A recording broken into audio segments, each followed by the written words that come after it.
వెండితెర వైభవం ఛానల్కు స్వాగతం. వెండితెర వైభవం వీక్షకులకు శ్రీరామనవమి శుభాకాంక్షలు. ఈ సందర్భంగా తెలుగు తెరపై శ్రీరామునిగా నటించిన కొందరి వివరాలు మీకోసం. తెలుగు భాషా శబ్దచిత్రాలకు పౌరాణికాలతోనే శ్రీకారం జరిగింది. అప్పట్లో పౌరాణిక నాటకాలకు అమిత ప్రేక్షకాదరణ ఉండేది. ఈ కారణంగా సినిమాలు కూడా అవే కథాంశాలతో రూపొందేవి.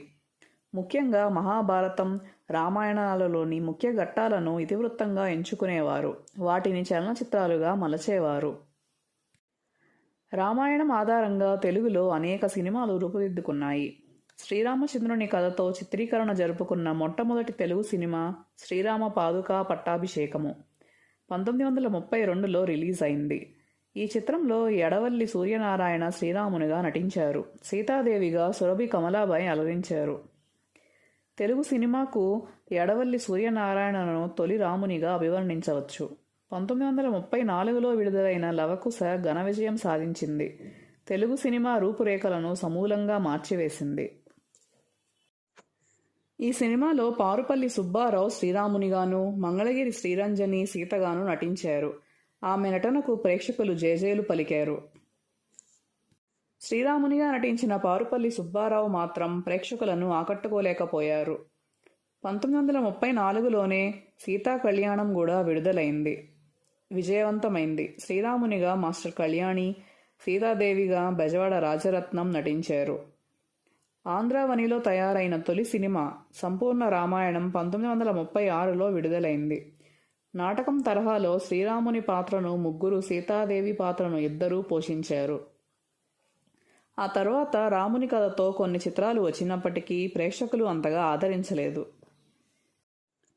1943లో వాహిని సంస్థ అందించిన భక్తపోతన చిత్రంలో సిహెచ్ నారాయణరావు శ్రీరామచంద్రమూర్తిగా నటించారు. శ్రీరామునిగా ఆయన ఎంతో అందంగా అగుపించారు. హీరోగా అక్కినేని నాగేశ్వరరావు మొదటి చిత్రం శ్రీ సీతారామ జననం. శ్రీరామునిగా నటించారు.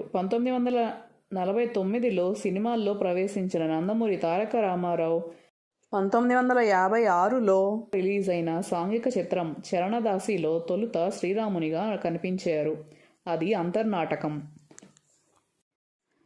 1958 నాటి సంపూర్ణ రామాయణం తమిళ చిత్రంలో ఆయన పూర్తి స్థాయిలో శ్రీరామునిగా నటించారు.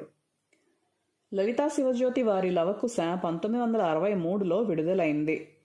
సీతారాములుగా నటించిన ఎన్టీ రామారావుకు, అంజలీదేవికి శాశ్వత కీర్తిని ప్రసాదించింది. ఆనాటి నుండి శ్రీరాముడంటే రామారావే అన్న భావన ప్రేక్షకుల మనోఫలకంపై ముద్రించుకుపోయింది. తదనంతర కాలంలో శ్రీరామాంజనేయ యుద్ధం, శ్రీరామ పట్టాభిషేకం చిత్రాల్లో ఆయన శ్రీరామునిగా నటించారు. అడవిరాముడు వంటి సాంఘిక చిత్రాల్లో కూడా రామారావు కొద్ది నిమిషాలు శ్రీరామచంద్రునిగా సాక్షాత్కరించి అభిమానులను రంజింపజేశారు. నట ప్రపూర్ణ కాంతారావు కూడా శ్రీరామునిగా నటించి మెప్పించారు. వీరాంజనేయ, పాదుకా పట్టాభిషేకం వాటిల్లో కొన్ని.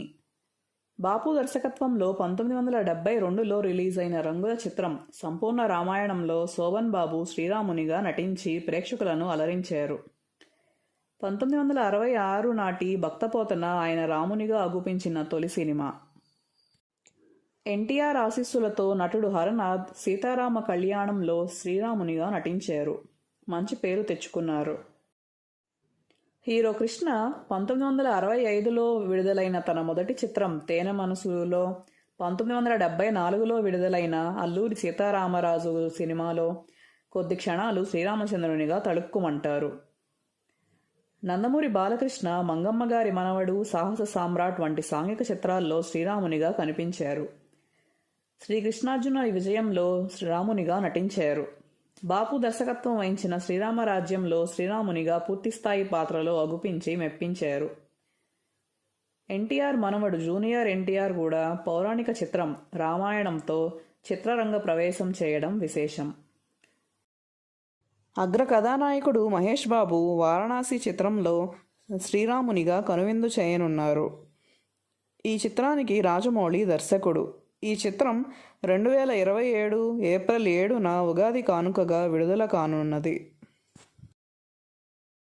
Please like, share and subscribe.